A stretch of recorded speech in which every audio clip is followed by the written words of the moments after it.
Bonjour à tous, me revoici après plusieurs mois d'absence avec de nouvelles histoires d'horreur, des threads trouvés sur Reddit. J'espère qu'elles vous plairont.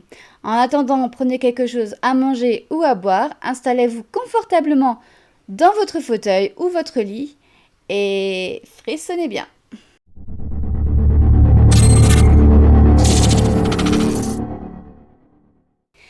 La première histoire, c'est l'histoire de Marie, qui s'est déroulée 8 ans avant que Marie ne nous la raconte.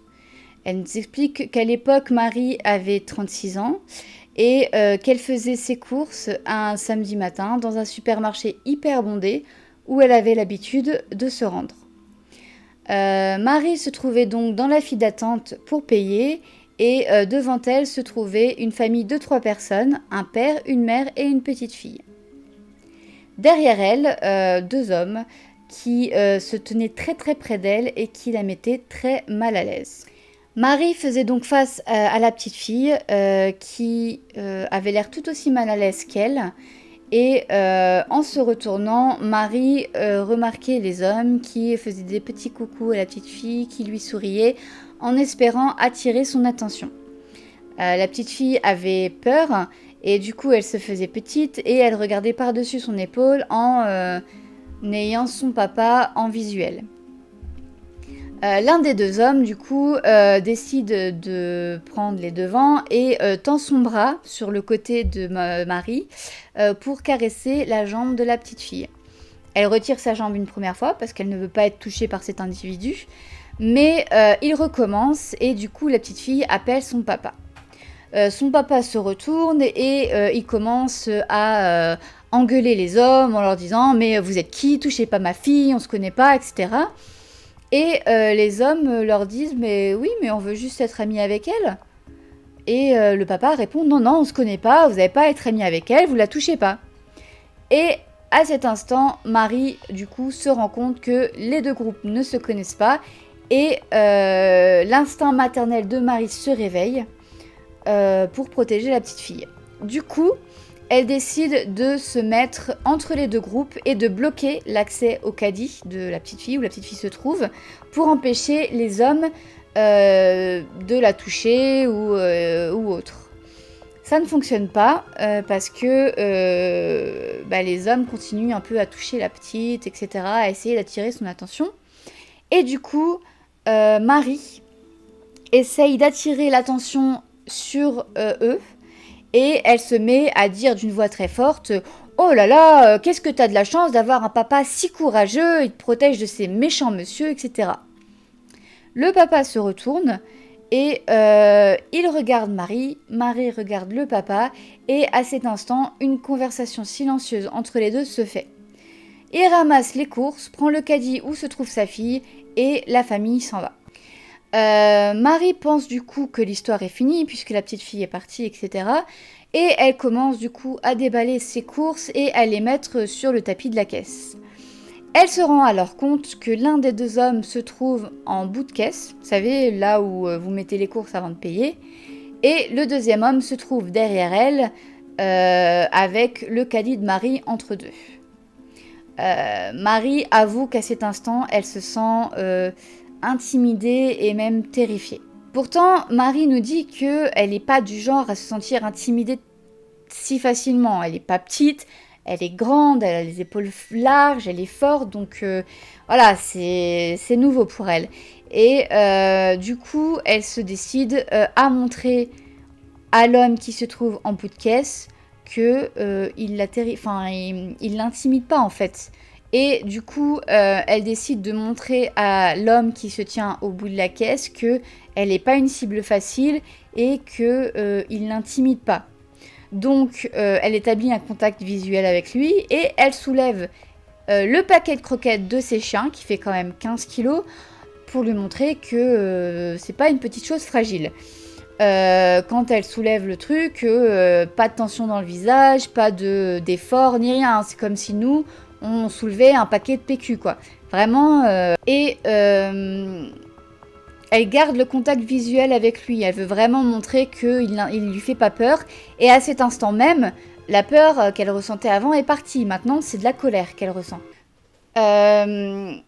Donc Marie paye et elle commence à vouloir s'en aller, mais l'homme lui barre le chemin. Elle se laisse pas démonter, elle lui met un coup de chariot et elle s'en va.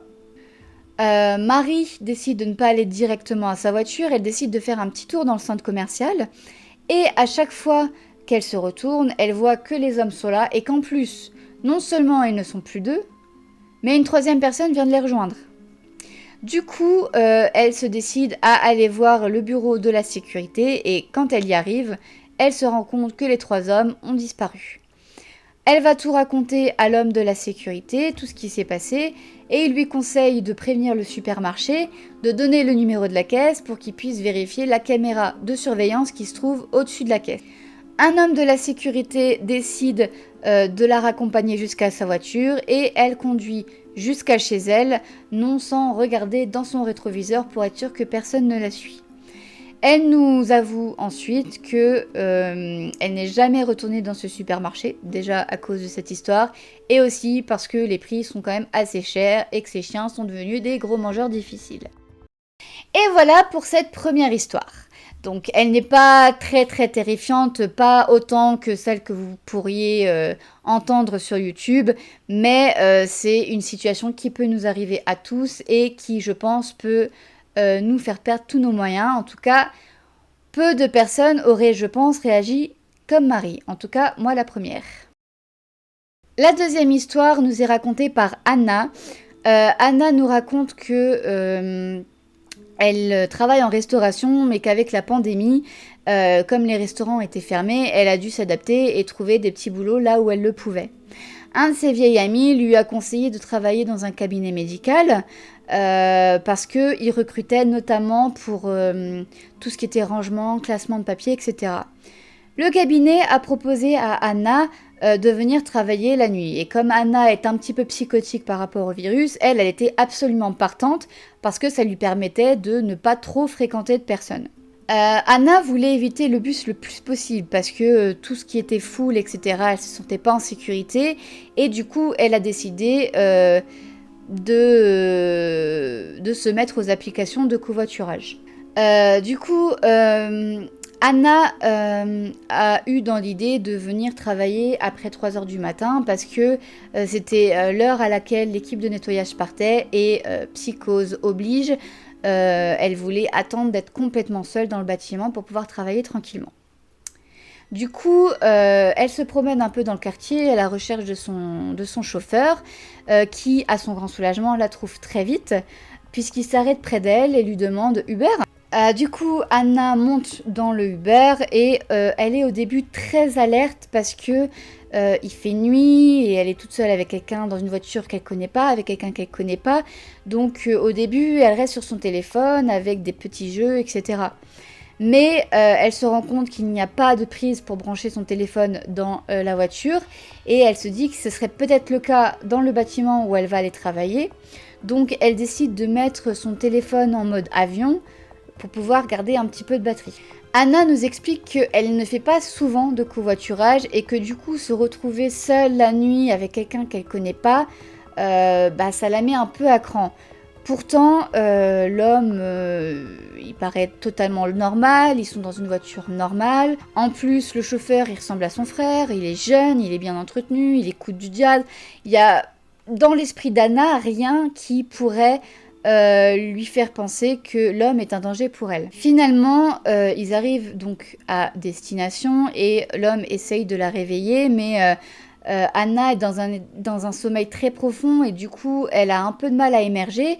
Donc, il est quand même obligé de lui toucher un peu la jambe pour la réveiller, etc. en lui disant « Madame, c'est bon, on est arrivé là ». Anna se réveille et elle est très gênée par la situation. Du coup, elle se précipite hors de la voiture en laissant échapper un petit merci. Pourtant, lorsqu'elle regarde autour d'elle, Anna se dit que l'endroit n'a absolument rien à voir avec ce qu'elle imaginait du centre médical. Quand elle s'est renseignée sur l'endroit, ça lui avait paru être comme un petit centre commercial, etc. Donc elle comprend pas très bien.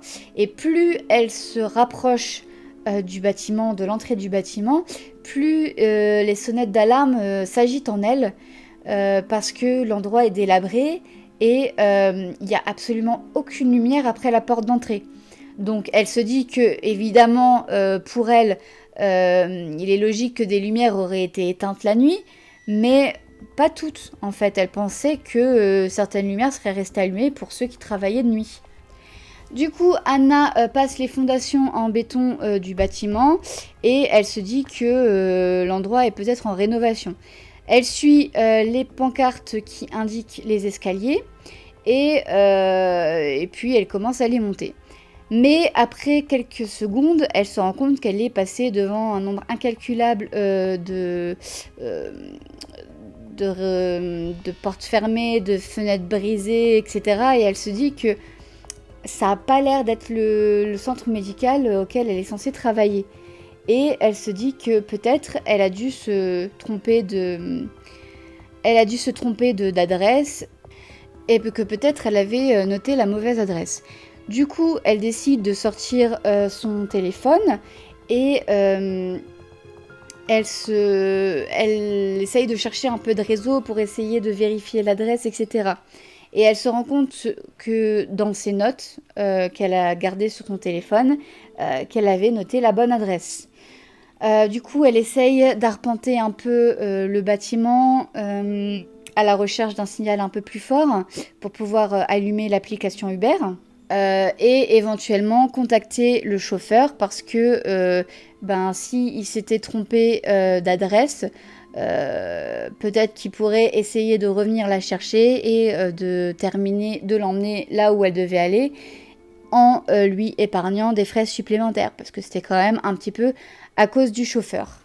L'application du coup de Anna a mis un très très long moment à se charger puisque à cause du réseau très long. Mais avant que l'application ne puisse se mettre en route, Anna entend un bruissement à l'étage inférieur du bâtiment. Anna explique qu'elle était au dernier étage du bâtiment et que la seule cage d'escalier qu'elle pouvait emprunter, c'était celle qu'elle avait déjà prise et qui allait donc la forcer à se retrouver nez à nez avec la personne qui se trouvait avec elle dans le bâtiment. Anna se dit que dans un bâtiment comme celui-ci, à une telle heure, la personne qui doit se trouver avec elle est forcément quelqu'un de pas très recommandable, voire peut-être même un drogué. Et elle veut éviter la rencontre avec cette personne à tout prix. Anna essaye donc d'envoyer un SMS à ses amis avec son adresse, l'adresse où elle se trouve, et en leur demandant d'appeler le 911. Parce que elle, comme elle a peu de réseau, ça va être très compliqué pour elle de pouvoir appeler quelqu'un. Malheureusement, à cause du réseau très faible, le SMS ne s'envoie pas. Anna renonce donc à allumer son téléphone puisque de toute façon il ne lui est d'aucun recours. Et elle se met à chercher une autre cage d'escalier, des fenêtres, des bennes à ordures qui puissent éventuellement amortir sa chute. Elle se met même à se précipiter vers une autre porte d'escalier qui sont complètement délabrées et en fait qui mènent directement jusqu'au premier étage, mais sans moyen de les descendre, quoi. Il faut sauter. À ce moment-là, la personne qui se trouve avec elle au rez-de-chaussée se met à monter les escaliers. Pour Anna, c'est l'angoisse et du coup, elle se met à réfléchir très rapidement en se disant qu'éventuellement, elle peut peut-être s'enfuir de là en attendant que la personne passe et qu'il continue son chemin vers les étages supérieurs, laissant à Anna la possibilité de s'enfuir, de sprinter vers la descente des escaliers. Anna explique qu'elle ne s'attend pas à se faire poursuivre par la personne, mais elle veut éviter de se retrouver devant un éventuel drogué ou sans-abri qui pourrait prendre sa présence comme une menace et du coup se montrer hostile envers elle. Du coup, Anna retient son souffle pendant de bonnes secondes jusqu'à ce que la personne qui monte les escaliers se retrouve au même étage qu'elle et qu'elle le reconnaisse à son plus grand soulagement puisqu'il s'agit de son chauffeur Uber. Du coup, elle se dit que peut-être éventuellement l'homme a dû se rendre compte qu'il l'avait déposée au mauvais endroit et que du coup il est venu la récupérer pour la faire s'échapper d'ici parce que quand même c'est un endroit pas très fréquentable et du coup elle sort de derrière la poutre derrière laquelle elle était cachée pour faire des signes au chauffeur afin qu'il puisse redescendre. Et puis elle bug parce que en fait, elle se rend compte que il n'y a aucune façon pour le chauffeur Uber de se rendre compte qu'il s'est trompé d'adresse. Et du coup, le sang de Anna se fige et son estomac se tord. Et elle établit un contact visuel avec l'homme qui semble très calme, mais qui se tient devant la cage d'escalier et qui donc empêche Anna de pouvoir prendre la fuite. Anna nous explique que si ça avait été un jour normal, dans une situation normale, elle n'aurait pas réagi de la sorte. Elle aurait trouvé une douzaine de raisons qui auraient pu expliquer le retour du chauffeur. Mais dans cette situation, à 7 heures de la nuit, tout ce qui lui vient en mémoire, c'est que l'homme a des intentions malveillantes envers elle. Du coup, Anna ne se souvient pas très bien de ce qui s'est passé par la suite parce qu'en fait, c'est son instinct qui a pris le dessus, ses muscles qui ont bougé tout seuls et en fait, elle a couru vers la rampe d'escalier pour se jeter du 2e étage au rez-de-chaussée. Du coup, heureusement pour elle, elle pense que l'homme ne l'a pas vue partir et en fait, elle le sait pas très bien parce que elle est un peu désorientée par la chute et meurtrie, même si heureusement pour elle, elle n'a rien de cassé. Et du coup, elle se met à courir vers la porte d'entrée en espérant que ce soit la porte d'entrée parce que comme elle est un peu déstabilisée, etc. et qu'en plus il fait super noir, elle sait pas très bien où est-ce qu'elle va. Mais avant même qu'elle puisse ouvrir la porte, elle s'ouvre toute seule et Anna est éblouie par une lumière très rayonnante. La première pensée qui vient dans l'esprit de Anna, c'est que il s'agit probablement d'un complice du chauffeur et du coup elle se met à crier et elle trébuche en arrière et elle essaie de chercher un endroit où se cacher. Mais elle n'a pas le temps de le faire puisque l'homme se met à en parler en disant que il est officier de police de l'endroit où elle se trouve et il lui dit de se mettre à genoux, les mains en l'air, etc. Sur le coup, Anna ne croit pas l'homme quand il dit que c'est un officier de police. Pour elle, en fait, elle est dans un état d'esprit où elle est en mode flight or fight. Et son esprit est clairement en mode flight. Elle a envie de fuir, elle n'a pas envie de rester là. Mais l'homme continue à lui dire levez les mains en l'air, etc. Je suis de la police. Et Anna n'a d'autre choix que d'obéir. L'homme s'est approché d'elle et il a enfin éloigné sa lampe du visage de Anna. Et après que ses yeux se soient habitués à l'obscurité, elle se rend compte qu'il s'agit bel et bien d'un policier. Anna a essayé de lui expliquer ce qui s'était passé, mais le policier a commencé à lui poser énormément de questions. Et l'angoisse de ce qui venait de se passer, combinée à la peur du retour du conducteur, faisait qu'elle ne cessait de babiller des choses incompréhensibles, incapable de répondre à des questions simples comme comment vous vous appelez, qu'est-ce que vous faites ici, etc. Du coup, comme elle était incapable de parler correctement, il a cru qu'elle était sous drogue et il l'a emmenée à l'écart du bâtiment jusqu'à sa voiture de police. Une fois qu'elle s'est sentie en sécurité, elle s'est assise sur la banquette arrière et elle a commencé à demander au chauffeur si c'était ses amis qui les avaient appelés, qu'est-ce qu'ils avaient dit à ce propos-là, etc. Et le policier lui dit que non, personne ne l'a appelé. Il était juste en train de patrouiller et il a vu une voiture qui roulait très lentement aux abords du bâtiment. Qui est réputé comme étant abandonné et que personne n'est censé se trouver ici. Et le policier ajoute que en général, quand des gens se trouvent là, c'est que il se passe pas des choses très catholiques. L'homme continue de lui dire que si jamais elle a des soucis avec de la drogue ou autre, qu'il peut la rediriger vers un endroit qui pourrait prendre soin d'elle. Mais Anna est incapable de lui répondre puisqu'en fait elle est figée sur un seul truc, c'est la voiture dont il a parlé. Et là elle commence à tout lui raconter à propos du chauffeur Uber, etc. Tout ce qui s'est passé. Et le policier lui demande du coup des renseignements sur le chauffeur, mais Anna n'en a pas beaucoup puisque comme elle était fatiguée, elle était elle s'était endormie, etc. Donc elle n'a pas bien fait attention à ce qu'il y avait autour d'elle.